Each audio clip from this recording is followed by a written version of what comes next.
Our methodology, this study will describe and discuss on how the researcher gather the necessary data and the information that will be used in the entire study. This study is a qualitative research. We are using in-depth qualitative, in which it uses questions such as who, what, when, where, and how a topic been answered. In this research, an instrument used to get data is by interviewing the people who live in the village. The respondents consisted of 10 head of household. 7 sets of questions will be interviewed to those randomly to obtain more accurate data. The interview was conducted based on 5 objectives that have been made. Next, the second method used by the researcher is reference method. The researcher refers Internet and dictionary at KAIS. For the following data analysis, based on the table shows, of the 10 head of household who were interviewed, 8 respondents are male, meanwhile the balance are female. Respondents are more men than women because mostly men are working for the family. Most respondents are aged from 40 until 50 years old, and there are 2% who age more than 50 above. In this phenomena happen because they are the only community that have lived there as the youngsters moved to the city to search jobs. All the villages are ethnic Iban. This is because it has to do with the opening of the village where the Iban open ground to keep pigs as an economic activity.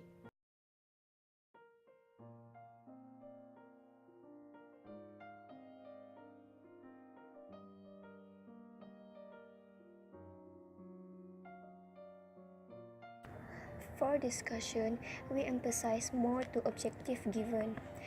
Regarding to objective 1, which is to explore the meaning of development among the community leaders and head of households, we ask the respondents to describe the meaning of development in the context of their community. There are not much different in the answer given by the respondents. From our fieldworks, we can conclude that the development in Kampung Senangeh more focused to economic activities, which is every household have their own plantations such as bananas and coconut trees.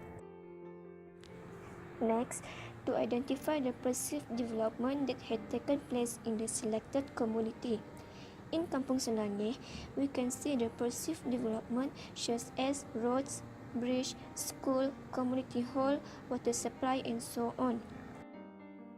Next is to explore the economic activities carried by household in the selected community.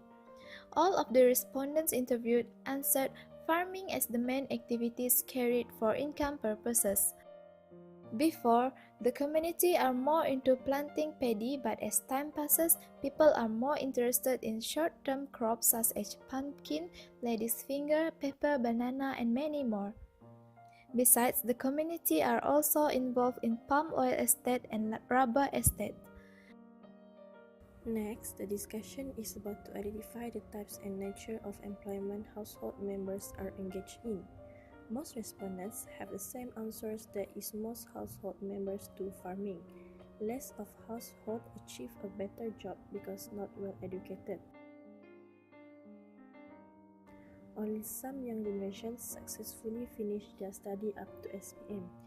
A better machine to be used or the improvement uses of fertilizer have affected the number of people who went for farming since their work getting easier.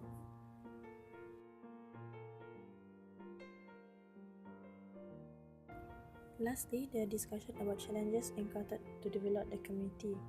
First is the education. Basically, most young generations going to high school, only a few of them set for STPM. This only happened after the parents realized the importance of education in their children's future. And last is based on their knowledge. Since most of them work as farmers, it is hard to communicate because they have their point of views. At the end of the day, they will always try to defend their rights and property. Created using Powtoon.